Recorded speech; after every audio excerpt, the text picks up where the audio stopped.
Hi guys, কেমন আছো তোমরা? আশা করছি ভালো আছো। তো আমি এটা বেসিক্যালি চকোলাভা কেক বানানোর ট্রাই করেছিলাম, বাট এটা পারফেক্টলি কেক হয়ে বেক হয়ে গেছিলো। আর এখানে আমি কোনো কন্টেনার ইউজ করিনি, বিশ্বাস করো গাইস, দেখতেই পাবে তোমরা ভিডিওতে। তো ফার্স্ট আমি চিনিটাকে শুকনো করে গ্রাইন্ড করে দিলাম যাতে ভালো করে গ্রাইন্ড হয়ে যায়। এখানে আমি 4 চামচ চিনি দিয়েছিলাম, তার মধ্যে আমি 3 চামচ ময়দা দিয়েছি, আর 2 চামচ তেল দিয়েছি, আর 1 চামচ বেকিং পাউডার দিয়েছি।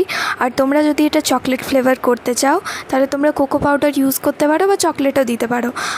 আমি এখানে উইকফিল্ডের যে কোকো পাউডারটা হয় ওটা 2 টেবিল স্পুন দিয়েছি, কারণ আমার একটু বেশি চকলেটই পছন্দ।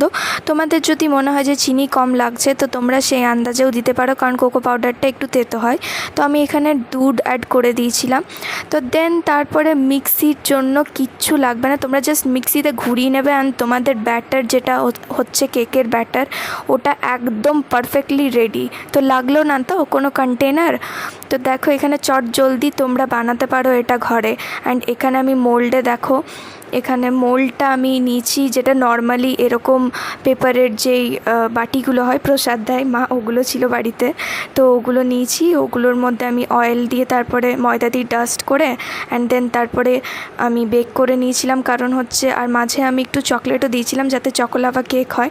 বেসিক্যালি এটা আমি চকোলাভা করারই ট্রাই করেছিলাম, বাট পারফেক্টলি বেক হয়ে গেছিলো। চকোলাভা কেক এতটা বেক হয় না। তো আমি 15 মিনিটস বেক করেছিলাম 180 ডিগ্রিজে। তোমরা চাইলে 11 মিনিটসও করতে পারো। আমার মনে হয় 11 মিনিটস করলে ওটা পারফেক্টলি চকোলাভা কেক হয়ে যেত। তো যাদের অলস লাগছে আর ভাবছো যে হ্যাঁ কেক খাবো, তো তাদের জন্য এই রেসিপিটা আই থিঙ্ক পারফেক্ট। তো তোমরা প্লিজ ট্রাই করো, রেসিপিটা ভালো লাগলে সাবস্ক্রাইব করে দিও।